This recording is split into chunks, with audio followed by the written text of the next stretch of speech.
Imagine a missile so fast that by the time your systems detect it, calculate its path, and attempt a response, it is already seconds away from impact.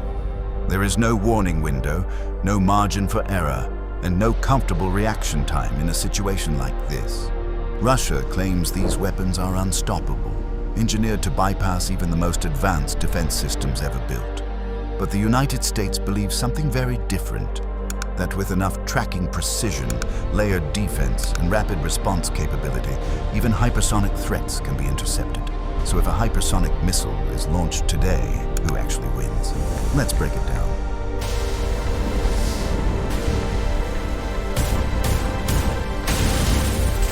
Most people assume that hypersonic simply means speed, but in reality, it is a combination of extreme velocity, maneuverability, and unpredictability working together. Yes, these weapons travel above Mach 5, which is more than 5 times the speed of sound, reaching speeds where distances shrink and reaction time collapses almost instantly. At that velocity, traditional interception windows become extremely narrow, leaving very little room for error. But speed alone is not the real threat. The real advantage lies in how these weapons move during flight. Traditional ballistic missiles follow a predictable trajectory. They launch, travel along a calculated arc, and descend toward their target in a way that can be tracked and projected with high accuracy. This predictability is exactly what modern air defense systems are designed to exploit. Hypersonic weapons completely break this model. Instead of following a fixed path, they glide through the atmosphere while continuously adjusting direction, altitude, and trajectory, making tracking unstable and interception significantly more complex. This creates a dynamic targeting problem where defense systems are no longer aiming at a fixed point, but constantly chasing a moving target. At these speeds, even a 1-second delay can change everything.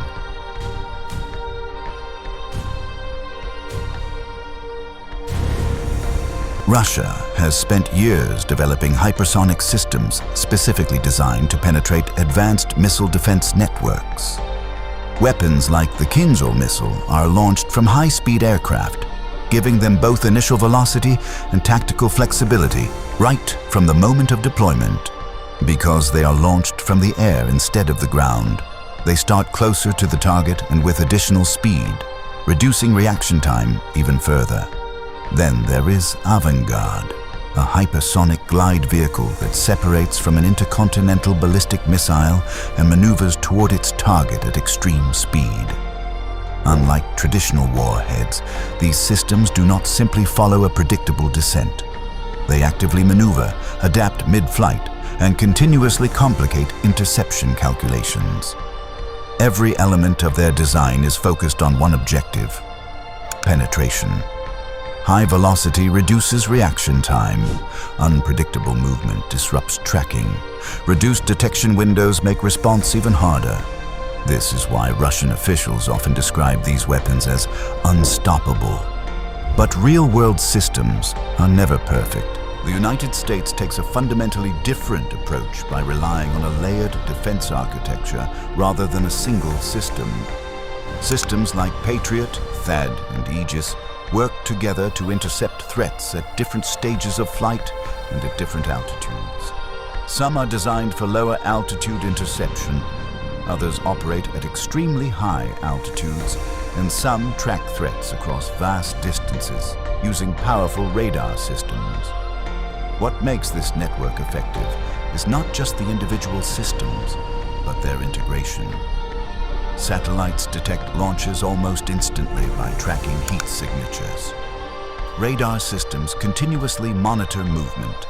Command centers process this data in real time, often supported by advanced algorithms and AI-assisted targeting. The objective is clear: detect early, track continuously, and respond instantly. However, there is a critical limitation. Most of these systems were originally designed to counter predictable ballistic threats.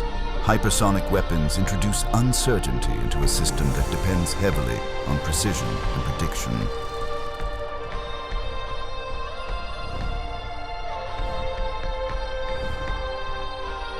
Now imagine a real combat scenario. A hypersonic missile is launched. Within seconds, satellites detect the heat signature, but the detection window is extremely short. Radar systems begin tracking, but almost immediately the missile starts maneuvering, changing direction and altitude unpredictably. The system attempts to maintain a lock, but the trajectory is no longer stable. Interceptors are launched, calculated to meet the target mid-air based on the latest available data. But timing becomes critically sensitive. Launch too early, and the missile shifts direction. Launch too late, and there is no time left to respond. At hypersonic speeds, even a 1-second delay can mean the difference between success and failure. Every maneuver forces the defense system to recalculate trajectory, interception point, and timing, again and again in real time. This creates a high level of uncertainty. And in high-speed warfare, uncertainty directly reduces effectiveness. But here's the key detail. Hypersonic weapons are not invincible. There have been scenarios where high-speed or maneuvering threats were intercepted under specific conditions, which means interception is difficult, but not impossible. So, who really has the advantage in this scenario? The answer is not absolute. Hypersonic missiles offer extreme speed, unpredictability, and strong penetration capability, making them very difficult to defend against. But they are also expensive, complex to manufacture, and limited in number. On the other side, air defense systems are layered, adaptive, and constantly improving, but they are not designed for perfect success against unpredictable threats. This is not a battle of certainty. It is a battle of probability. Stopping a single missile may be possible. Stopping multiple coordinated threats becomes significantly harder. And even one successful strike can have massive consequences. So in the end, there is no clear winner, only a race. A race between speed and reaction time, between offensive innovation and defensive adaptation. Both sides are evolving, both sides are learning. Because the next war won't be decided by who builds the fastest weapon, but by who adapts faster when it matters most. This is Unbox Engineering. If this breakdown helped you understand the real difference between hypersonic weapons and air defense systems, like the video, subscribe, and tell us in the comments. Do you think hypersonic missiles can truly be stopped?